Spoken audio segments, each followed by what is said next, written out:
I think the relationship between Western science and yoga is going through a long evolution.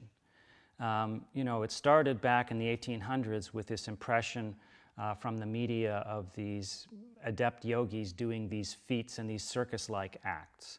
And that was the impression of yoga. And then when yoga came to the West, it became a sort of a form of fitness. There were some television programs, it was in magazines, their studios started to come, and people were practicing it as a health practice. And we're reaching a point now where there's an exponential growth in the popularity of yoga, not just in the physical form, but also in the traditional form of yoga where all the components are being taught. And so Western science is now evolving not just to measure the physical stuff, but also the more subtle stuff. The changes in psychology, the changes in mindfulness, the changes in life meaning and purpose and in well-being. And as we move forward, we're going to get more specific with that in the science. We're going to see the effects of specific postures. Many people think that meditation is just one thing, but there's many, many different forms of meditation. And these different meditations can have very, very different effects.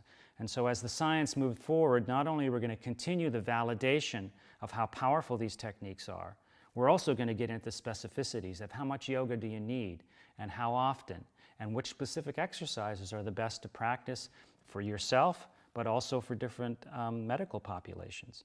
So it's going to evolve and become more complex in addition to broadening in terms of the amount of research that's being done.